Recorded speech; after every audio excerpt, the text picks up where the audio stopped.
Stand clear of the closing doors, please.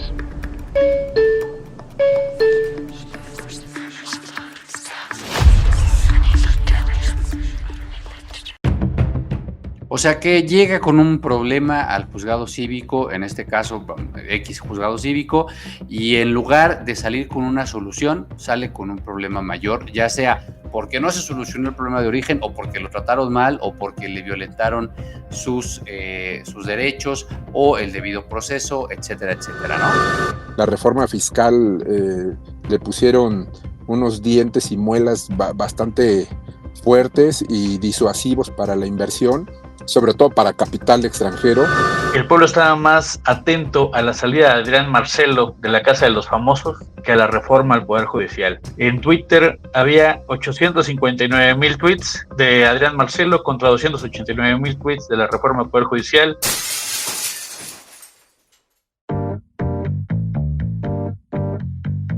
Amigos, amigas, amigues, todos, ¿cómo están? Buenas noches, muy buenas noches a todos ustedes. Buenos días si nos estás escuchando de camino a la oficina, en tu casa. Buenas tardes si ya llegaste del trabajo.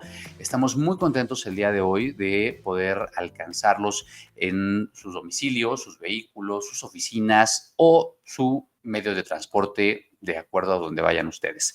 Querido analista, ¿cómo estás? Buenas noches. Querida Sombra, pues estamos vivos por ahí. La verdad es que han sido unas semanas complicaditas, más las que se vienen, pero vamos a las noticias a ver qué es lo que está sucediendo en este maravilloso México. Híjole, la noticia más candente del día es la reforma al Poder Judicial, cosa de lo cual hemos estado hablando en episodios anteriores. Y bueno, señores, el día cero llegó.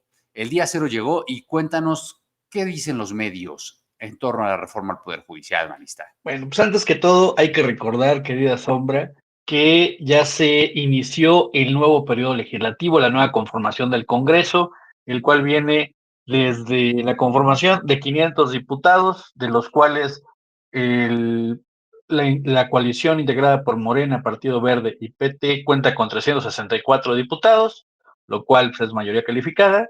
Mientras que PAN, PRI, Movimiento Ciudadano, PRD, el que queda, e Independiente, son 136. Y por el lado de los senadores, tenemos que la coalición de Morena, Verde y PT son 85 senadores al día de hoy, esas magias que suceden.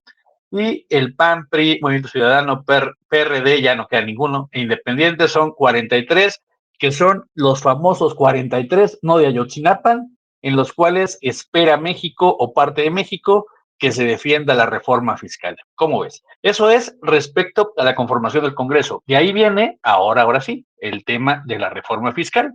Perdón, la reforma judicial. Al Poder Judicial. La reforma al Poder Judicial, así es. La cual, pues, indudablemente está causando una preocupación a nivel nacional e internacional. Escuchamos a personas destacadas de los medios nacionales e internacionales que están debatiendo en contra. Estamos viendo a los estudiantes de escuelas públicas y escuelas privadas que están tomando las sedes del Senado y de la Cámara para tratar de dialogar con los congresistas, y hasta ahorita pues no han recibido respuesta, así que se está complicando el tema. Este próximo domingo se votará por los senadores si pasa o no pasa la reforma, y de ahí pues seguramente iniciará todo un proceso judicial en el cual no sabemos qué es lo que va a pasar. ¿Tú qué opinas, querida Sombra? Híjole, bueno, pues yo creo que esta reforma trae una clara encomienda, ¿no? Y es una de las reformas más importantes que la administración saliente está pues pendiente de aprobar. Hubieron varias otras reformas que se pretendían aprobar con anterioridad, y debido a los sucesos en política nacional y también a las condiciones de salud que el país atravesó durante la pandemia de COVID, pues esto fue retrasando los calendarios en la publicación de ciertas reformas. Esto, pues de alguna forma juega, no sé si a favor o en contra de la política interna, pero definitivamente si esta reforma se hubiera aprobado con antelación como se había previsto, muy probablemente los efectos que estamos viendo en la economía nacional pues serían bastante más profundo.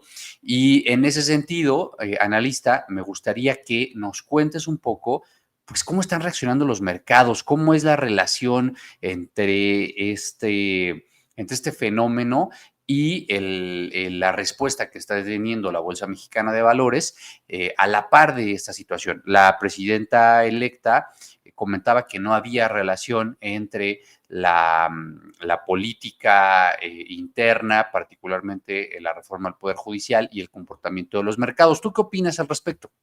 La verdad, Sombra, es que es un tema que está muy complicado. Hay que recordar que siempre una cosa es la que nos dicen, otra la que creemos y otra la realidad y cruda realidad que sucede en el mundo.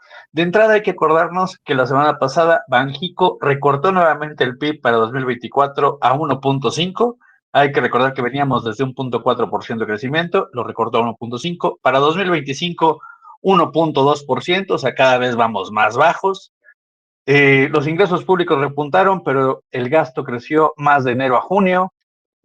Básicamente, también tenemos que la generación de empleo cerró el primer semestre del año con saldo negativo. Y bueno, si seguimos con datos económicos, nos seguirá dando miedo, pero voy a dejarles 3 datos que la verdad me causaron preocupación.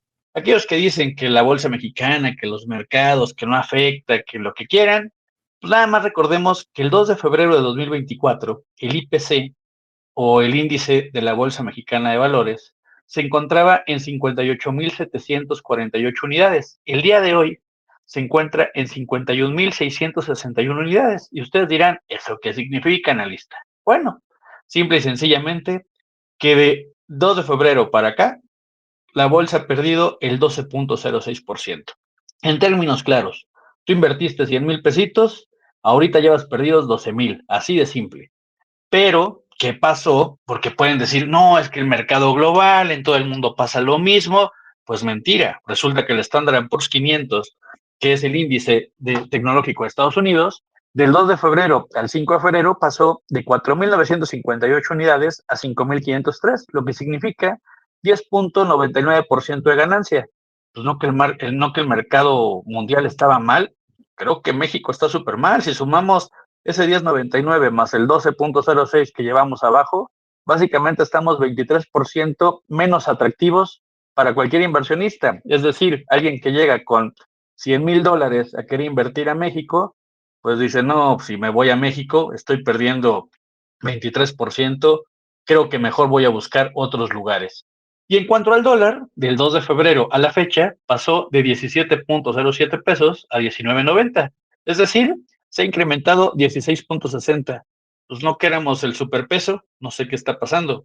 Esos son los datos más relevantes, querida Sombra, de lo que pasa realmente en la economía del país. Y hay que considerar también que, bueno, no solamente eso para asustarnos, ¿verdad? También anunció la Convención Binacional de Estados Unidos, señaló Larry Rubin, que frenarán la inversión que tenían pensada para México y se irán a Texas a invertir por la incertidumbre de estas reformas fiscales. Y por si fuera poco, el día de hoy, Mario Di Constanzo señaló que este gobierno nos está endeudando 138 millones de pesos por minuto, lo que supone 100,000 millones de pesos por mes, es decir, 7 Fobaproas. Por si alguien se preguntaba, ¿quién nos endeudó más? Así que ahí se los dejo, nada más chéquenle. ¿Cómo ves, Sombra? No, bueno, escandaloso el asunto. Fíjate que me llama la atención la portada del Economista del día de hoy, donde justo señala esto que tú estás diciendo, ¿no? El incremento del tipo de cambio en una semana en la relación peso-dólar. Y hace una comparativa rápido de lo que fue el 30 de agosto a el día de hoy. Bueno, evidentemente ya ustedes sabrán qué día es hoy, que es el 5 de septiembre. Han pasado 5 días y hemos tenido un incremento del 1,33% en la relación peso-dólar. Esto, por supuesto, en contra del peso. Es decir, el 30 de agosto el peso estaba en 19,70 y el día de hoy está en 19,96. Esto, pues, ¿qué significa? Refuerza claramente lo que tú estás diciendo. Y esta es la relevancia de poder contar con un Estado de Derecho que garantice la conducta o que garantice las condiciones, en este caso, de inversión del sector privado. Y en ese sentido, pues la Ciudad de México también ha estado haciendo cambios importantes, ¿no? Recordemos que el titular de la Ciudad de México, Martí Batres, ha defendido con mucha vehemencia la modificación a la Constitución de la ciudad en torno a las nuevas condiciones de arrendamiento que se buscan para poder controlar los precios de renta en la Ciudad de México, y ha señalado constantemente que esto no pone en riesgo la propiedad privada. Me pregunto por qué tiene que poner tanto énfasis en señalar que no hay riesgo en la propiedad privada. Yo me imagino que es porque habrá quienes piensan o sientan que su propiedad se encuentra en riesgo, no necesariamente por una decisión propia de la Ciudad de México, sino por el conjunto de condiciones jurídicas que está viviendo el país, el tema de la estabilidad y la certidumbre jurídica. Y también en ese sentido, pues tenemos hoy un invitado que se acercó a nosotros hace unos días, el Puma, que viene en este momento al estudio, y él nos quiere platicar de algunos de estos fenómenos que abonan a la falta de transparencia en los procesos, pues, judiciales dentro de la Ciudad de México. Está justo entrando aquí. Puma, buenas noches, ¿cómo estás? Mis estimadísimos Sombra y Analista, mucho gusto en volverlos a ver. Buenas noches a ustedes y a todo el auditorio que nos está escuchando. Muchas gracias, buenas noches, Puma. A ver, cuéntanos qué es esto que nos estabas contando hace unos días. ¿De qué nos quieres platicar hoy? A ver. Fíjate que yo creo que todo el termómetro del país anda muy caliente, ¿no? Traemos temas muy relevantes a nivel nacional, pero que repercuten a nivel internacional. La reforma judicial es primera plana. Tenemos toda la violencia que se está generando en todo el país, pero principalmente del centro norte para arriba. Tenemos los desfasados de Chiapas, que nunca se había visto que se habían ido a Guatemala. Tenemos un tema del Capos, el Mayo Zambada, que nadie supo cómo se lo llevaron y ahora ya está saliendo el trapito, pero el gobierno mexicano, como el marido engañado, fue el último en enterarse cómo habían sucedido las cosas. Entonces, realmente, para mí, hay muchos reflectores que voltean a ver a México, porque México siempre ha sido un país para los inversionistas pues muy atractivo. Sin embargo, con tanta reforma, tenemos hace año y medio, 2 años, que la reforma fiscal le pusieron unos dientes y muelas bastante fuertes y disuasivos para la inversión, sobre todo para capital extranjero.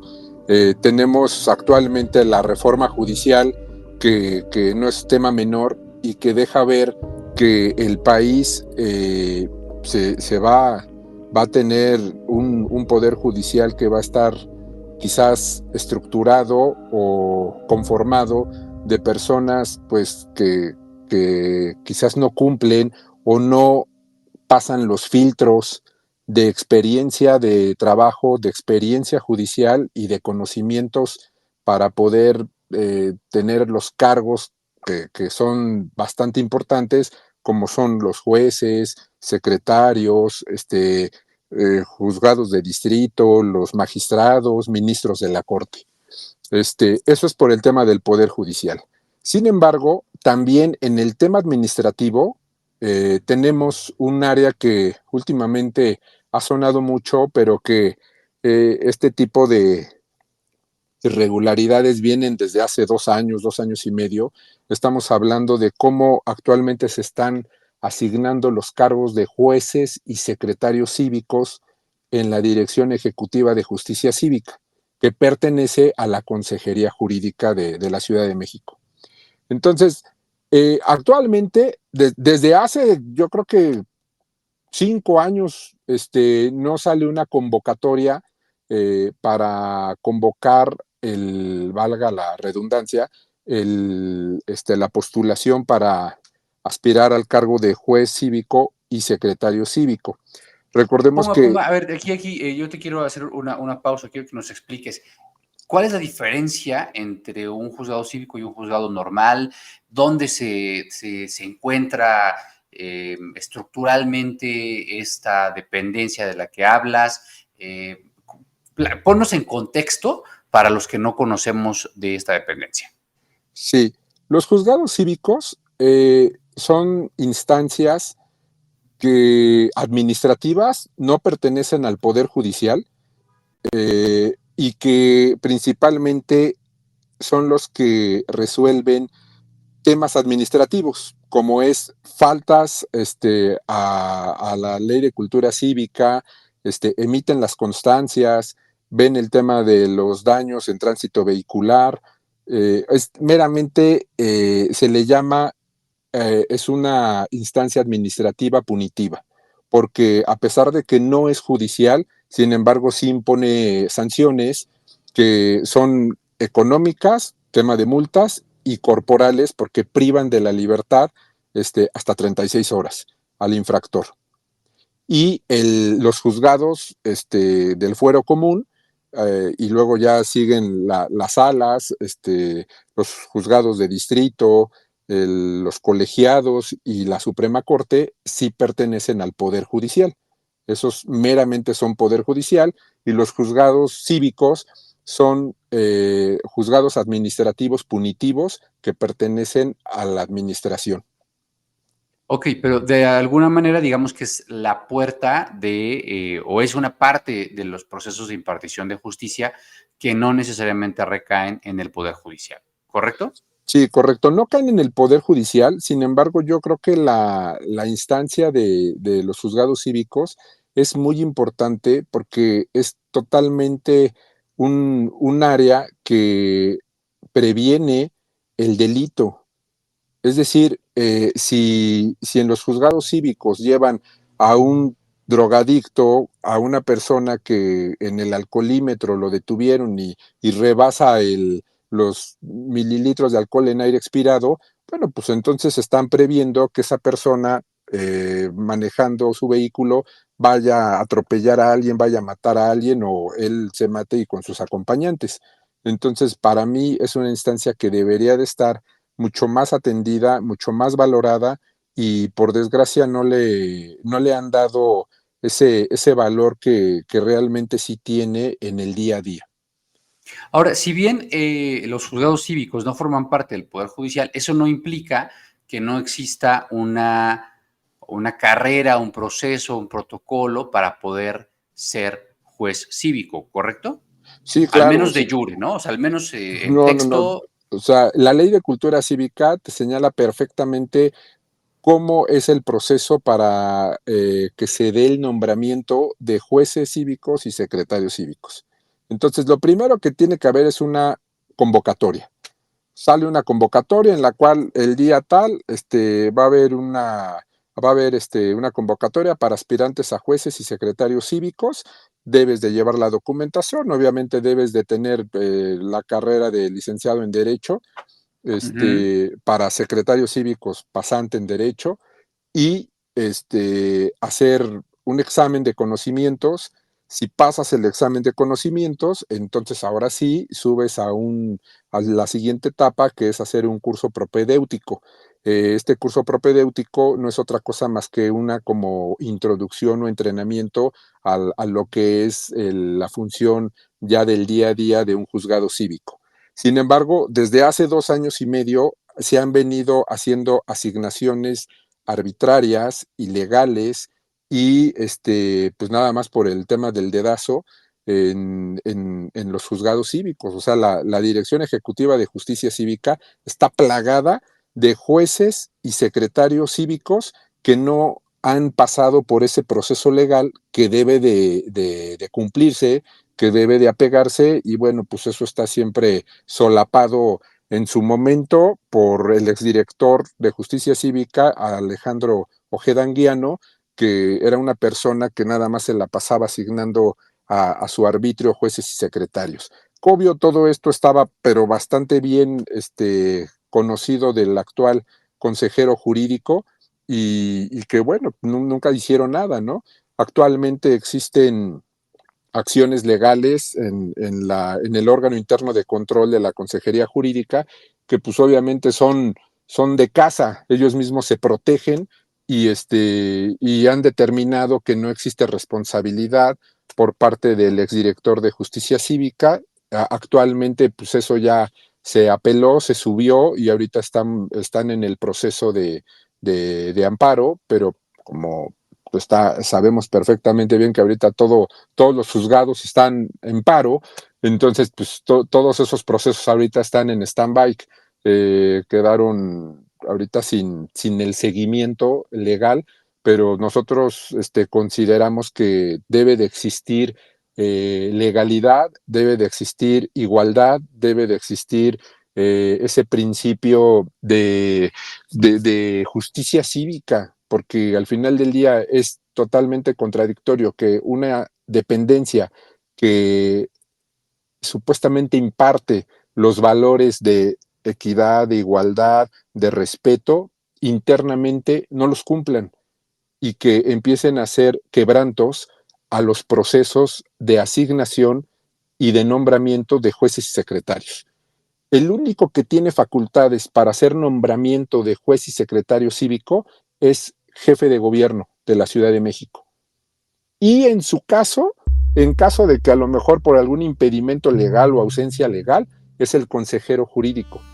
Sin embargo, en este tipo de asignaciones que se llevaron a cabo hace 2 años y medio a la fecha, quien está haciendo las asignaciones de manera ilegal, de manera por debajo de la mesa, es el director o el exdirector de Justicia Cívica en su momento. Y eso es totalmente fuera de la ley. Ahorita todos los juzgados cívicos, yo creo que la gran mayoría del personal que está ahí está inconforme, porque debería de haber una convocatoria en donde todos estén en igualdad de circunstancias para poder participar y competir por un puesto. Pero esa igualdad de oportunidad ha sido quebrantada por el compadrazgo, por el interés personal, por compromisos políticos, y ese tipo de situaciones son las que cada vez han demeritado más el buen servicio, la buena calidad de impartición de la administración de justicia cívica en la Ciudad de México, porque ponen gente que no sabe, ponen gente que no tiene el conocimiento, no tiene la experiencia, porque a lo mejor ni son abogados los que han asignado como secretarios, seguramente muchos de ellos nunca pisaron un aula de derecho. Los actuales jueces cívicos que fueron asignados de forma unilateral, ilegal, no tienen los conocimientos o no lo comprobaron. No comprobaron haber tenido el conocimiento, pasar un examen de conocimientos para poderle dar esa oportunidad. Entonces, hay en la justicia cívica de la Ciudad de México, por desgracia, actualmente hay mucho quebranto de la ley, hay mucha violación a la equidad, hay mucha violación a la oportunidad, a la igualdad, hay mucho nepotismo, y pues bueno, también no perdamos de vista que todo este tipo de acciones lo único que están generando es, además de un mal servicio, un quebranto al erario público, porque están pagando sueldos a personas que no tienen legalmente ese cargo y que les están pagando como jueces cívicos.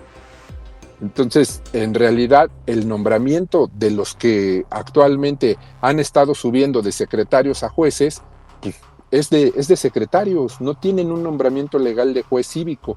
Sin embargo, de facto, les pagan ya como jueces cívicos y pues es algo que no debería de estar pasando en ninguna institución y mucho menos una de la Administración de Justicia.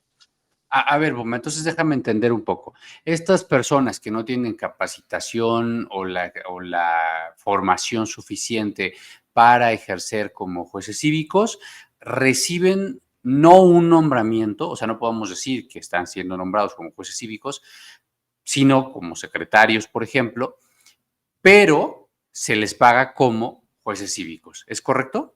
Sí, es correcto. Ahora, Sí, ¿qué implica esto para la ciudadanía? O sea, ¿qué implica esto para el usuario del servicio? ¿Qué implicaciones tiene en el desarrollo, el desahogo de los procesos que los juzgados cívicos se dirimen? pues mira, mi estimado Sombra, lo que ya había comentado, ha ido a la baja la calidad del servicio de la administración de justicia cívica en este tipo de dependencias, porque ponen gente que no tiene la experiencia, que no tiene quizás el conocimiento adecuado, y entonces el ciudadano, cuando se enfrenta a un procedimiento de falta administrativa, pues puede ser totalmente, a lo mejor, no bien tratado, puede ser que a lo mejor se le violen sus garantías, sus derechos procesales, sus derechos humanos, porque la gente que está atrás de la barandilla, atrás del mostrador, es gente que no está actualmente capacitada y que no cumplió y que no demostró haber tenido ese conocimiento, esa experiencia para poder tener ese cargo. O sea que llega con un problema al juzgado cívico, en este caso X juzgado cívico, y en lugar de salir con una solución, sale con un problema mayor, ya sea porque no se solucionó el problema de origen, o porque lo trataron mal, o porque le violentaron sus derechos, o el debido proceso, etcétera, etcétera, ¿no? Es esto lo que está Sí, pasando. sí, sí, totalmente. Ese es el día a día en ese tipo de instancias. Y también otro tema, pero de verdad bastante importante, son las instalaciones. Por ejemplo, hay mucha gente que dice, está bien, yo pues, no tengo dinero para pagar mi multa y me quedo 20 horas, ¿no? Las horas que les hayan impuesto para cumplir sus horas de arresto, pero están en áreas que pues no tienen el mínimo requisito de humanidad para que puedan estar ahí. Todavía tenemos juzgados cívicos que no tienen una buena ventilación en el área de galeras, que las galeras están metidas en un sótano, entonces pues, nadie los ve, nadie los escucha, ahí pueden ahorcarse, pueden matarse, se pueden violar y nadie se entera. Actualmente hay un problema bastante fuerte de infección de chinches en los juzgados cívicos. Entonces, tanto el usuario como el personal de los juzgados cívicos está lidiando con esa plaga. Eso es algo totalmente real. La falta de lo que es papelería. Todos los servidores públicos de juzgados cívicos se ven a veces en la necesidad de ir a la papelería y comprar su paquete de hojas, comprar sus plumitas. Hay muchos que yo he visto que llevan su impresora porque la impresora del juzgado no sirve, porque no les llevan el tóner, porque la computadora no sirve y entonces ellos llevan su laptop. Entonces utilizan sus recursos personales para poder sacar adelante el día a día del servicio al ciudadano. Oye, pero a Yo, ver, pero explícame, ¿eso es porque no hay presupuesto desde el gobierno de la Ciudad de México para comprar hojas de papel, señores? ¿Eso es lo que nos estás diciendo? mira, seguramente sí lo hay, pero lo destinan a tanta beca, a tanto apoyo. O sea, no va a haber dinero que alcance con tanto apoyo que se le está ocurriendo al gobierno cada vez asignar. Pero seguramente sí hay una partida, hay un presupuesto para justicia cívica, claro que lo debe de haber, pero el problema es que lo desvían, lo designan a otros lados. Y entonces le trasladan a los trabajadores del juzgado el costo de la papelería, entre otras cosas, quiero pensar, Sí, sí, además de totalmente. las Eso, condiciones en las que trabajan sí, bueno, es que eso y es en las que real. atienden al usuario. En la que atienden al usuario, en las que trabajan, en la que el usuario se tiene que enfrentar a lo mejor a meterse a una galera donde es un cuartito ahí de 2x2 y ahí tienen a 5 personas, no hay ventilación, hay plaga de chinches, hay plaga de cucarachas. Ahorita con tanta lluvia que ha habido, hay inundaciones en los juzgados. Yo creo que el personal que trabaja en justicia cívica de verdad son unos titanes de la administración de justicia punitiva administrativa. Yo los podría así nombrar, considerar, porque la mayor parte de ellos, tengan o no tengan conocimientos jurídicos o no hayan hecho un proceso de convocatoria como lo señala la ley, pero yo creo que todos, el estar ahí adentro, hacen su mejor esfuerzo. Es gente que pone de su bolsa muchas veces vuelvo a repetir, para tener el mínimo de papelería y poder sacar el turno adelante. Entonces, créeme que si tú te paras en un juzgado cívico, te darás cuenta rápidamente de la carencia, a lo mejor, de hojas, de un clip, de una pluma. Está muy contada la papelería, muy contada. Híjole, Puma. Bueno, a ver, tú que tienes como esta experiencia cercana y a la luz de la reforma al Poder Judicial que se ha estado discutiendo en estos días en diferentes espacios, ¿consideras que estamos ante una posibilidad o estamos ante la posibilidad de que esta reforma lleve a los procesos de impartición de justicia en el Ejecutivo Federal a algo similar a lo que se vive en la justicia cívica en la Ciudad de México? Sí, por supuesto. Sí, esta reforma que pues, creo que ya es más que evidente que se va a aprobar. Yo creo que para el miércoles ya tenemos la aprobación por parte del Senado, por desgracia.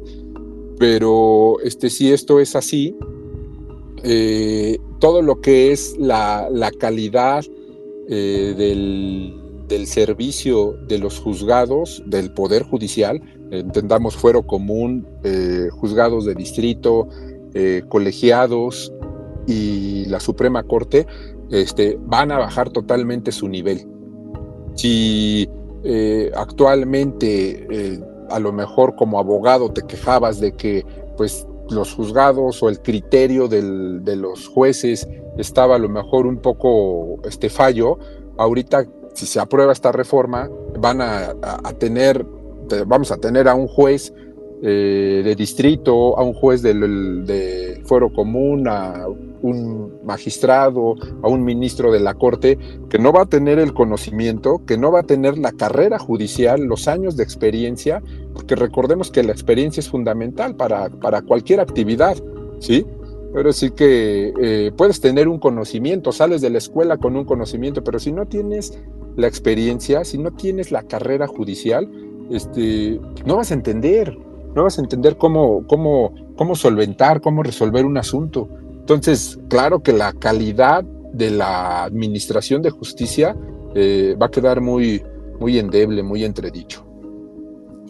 Híjole, qué fuerte esto que estás compartiendo con nosotros. Analista, estamos a unos escasos minutos de cerrar el programa del día de hoy. ¿Qué opinión te merece todo lo que estamos escuchando?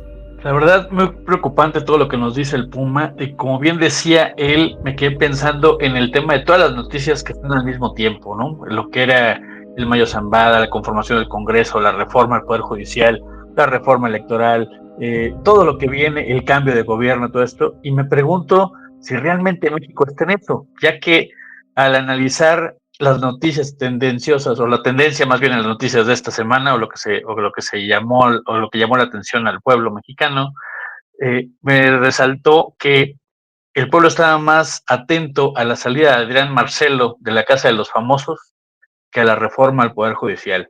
En Twitter había 859,000 tweets de Adrián Marcelo contra 289,000 tweets de la reforma al Poder Judicial. En TikTok, 32 millones de reproducciones para Adrián Marcelo y 1.8 millones de reproducciones para la reforma al Poder Judicial. Tristemente, pareciera que no estamos atentos a lo que realmente importa en este país y ahí las consecuencias, ¿no?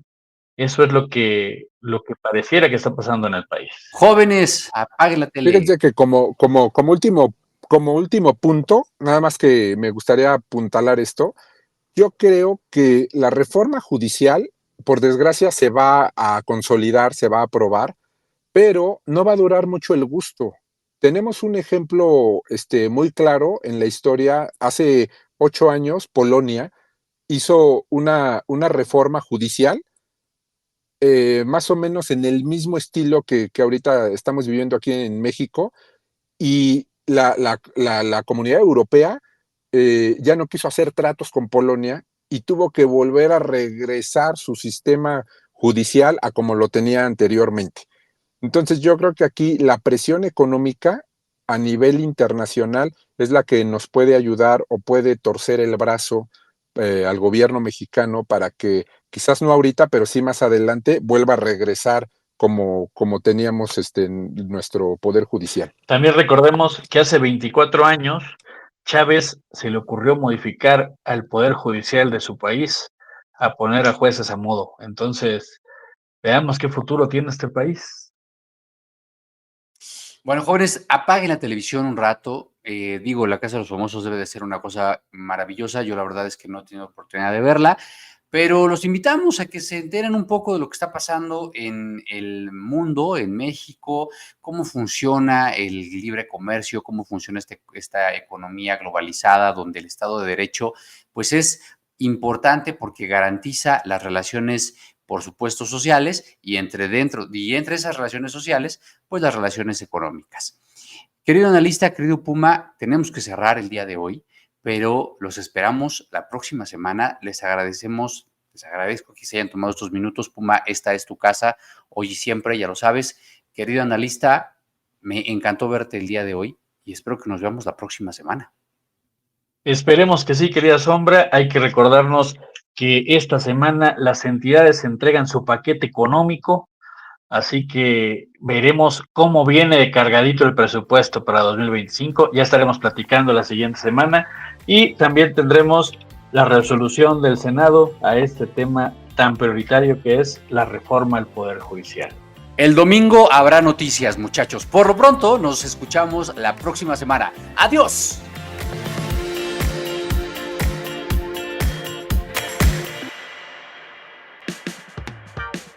Esto fue ANCOP Radio, un podcast de la Asociación Norteamericana de Comunicación y Publicidad. Síguenos para más contenido. No olvides compartirnos en tus redes sociales. Esto fue todo por hoy. Hasta la próxima.